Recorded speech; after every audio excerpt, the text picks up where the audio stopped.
Hello and welcome to my channel. Today I'm going to show you how to repoint a wall using lime mortar. It's a more breathable alternative to what we use in modern buildings today. So the lime actually allows the water to pass through the stone, whereas cement and the non-breathable materials trap that water in, and it does hugely damage the stone and it causes a lot of damp problems as well. Now, if like me you're not a professional builder and you don't have building experience or pointing experience, I know that this is a daunting job.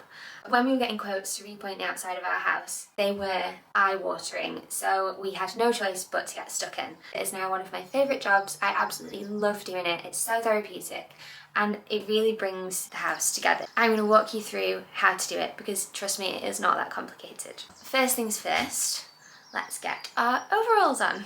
There are a few tools that you're going to need for this job. First thing I would recommend is a good water sprayer. A trowel for mixing, some finger trowels. I got these off the Warmersley's website. I will leave all the tools linked below because they sell absolutely everything you'll need. A bucket, a churn brush. This is to whack the lime once it's set, or nearly set.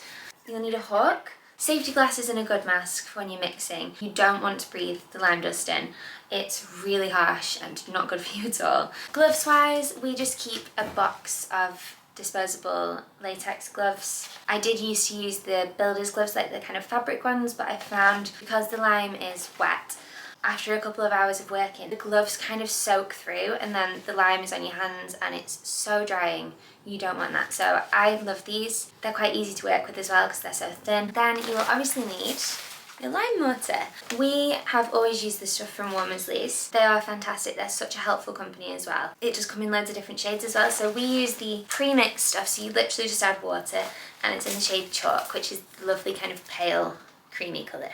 So let's get mixing. Once you've mixed it, you want to be able to scoop it up with your trowel and hold it upside down and have it stick. So it's wet, but not too wet. I like to go for like a thick peanut butter consistency. Pop the lime in the bucket, gradually add water and mix.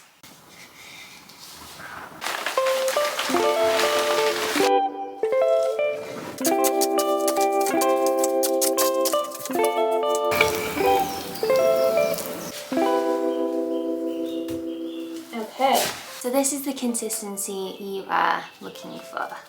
Now the lime is mixed, we need to leave that for about 15 to 20 minutes just to ensure an even mix all the way through. Before you even think about pointing, you need to make sure your wall is prepped.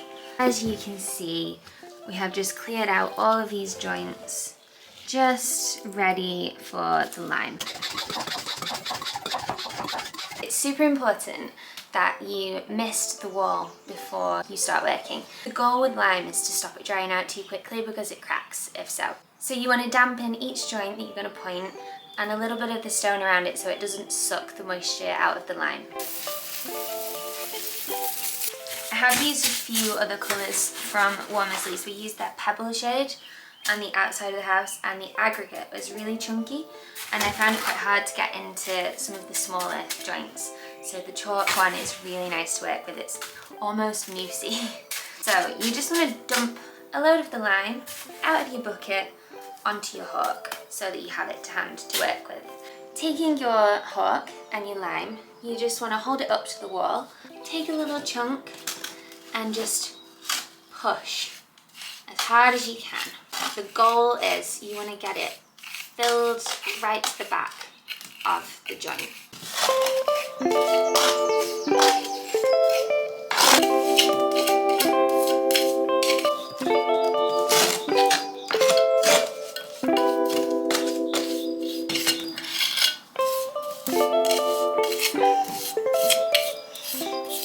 So don't worry, a lot of it will fall on the floor when you first start. Just scoop it back up and pop it in the bucket. If your floor is clean, you can reuse it. I like to start with the horizontals and then work onto the verticals because they are a little bit more difficult. For the verticals, if you just take some lime on your finger trowel and just press like that, press it in.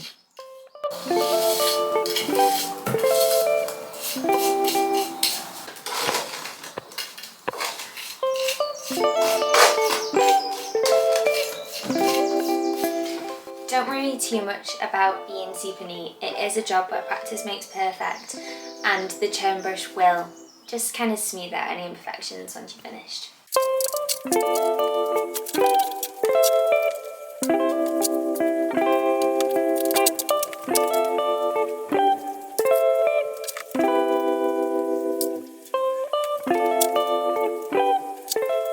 I'm just slowly working my way across, but as I'm going, I do just keep misting the wall.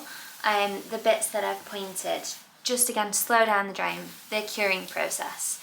So it looks a little bit crazy. I just wanted to kind of show you how it should be looking at this stage, because it won't look neat and finished. See, it's just a bit rough, but that is how it's supposed to look. Be as neat as you can, but when it's set and we go over it all with this, it's gonna just blur out all those imperfections, give it a really nice finish.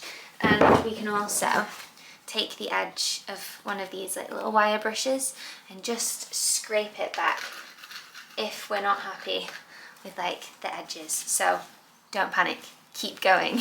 I have just mixed up a new batch of lime. So I thought whilst that was sitting for its 20 minutes, I thought I would talk to you a little bit about the aftercare of the lime, because that is the most complicated part.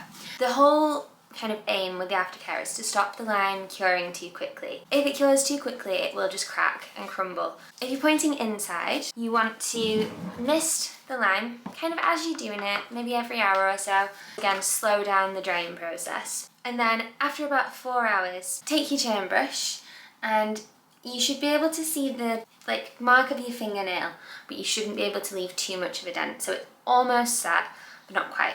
You want to take your churn brush and your glasses, one sec, gorgeous. When the lime is ready, which I think this is just about, you want to whack it with your churn brush. So nice and hard, whack the wall to really force the lime into that joint.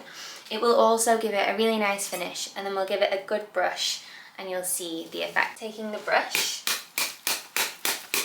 whack it. It's really good for getting any aggression out as well.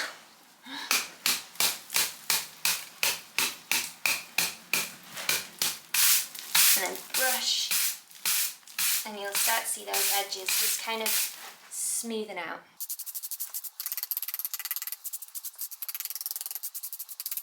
You'll know if it's too wet because it'll stick to the brush, it'll mess it up.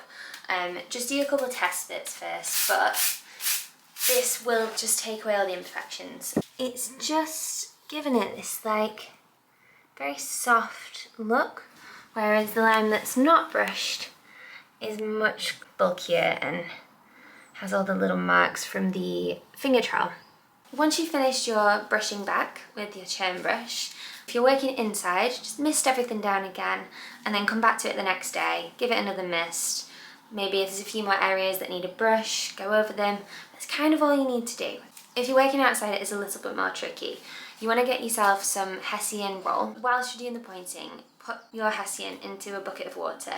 Let it absorb everything so it's nice and damp. And then once you're done pointing and you've done your brushing back, hook the Hessian up and just let it kind of hang in front of the wall. You don't want it to be touching the lime. You just want it to be there as like a guard. And this will just protect your lime from the wind, rain, snow. Hopefully it's not snowy when you're doing it, because you shouldn't do it in freezing temperatures. So that's really all there is to it. I promise you, it is not as complicated or as scary as it first may seem. If you do have any questions, please drop me a message. I would love to hear from you. Let me know what you thought of this video. I hope you found it helpful, and I'll see you in the next one. I'm off to get another coffee.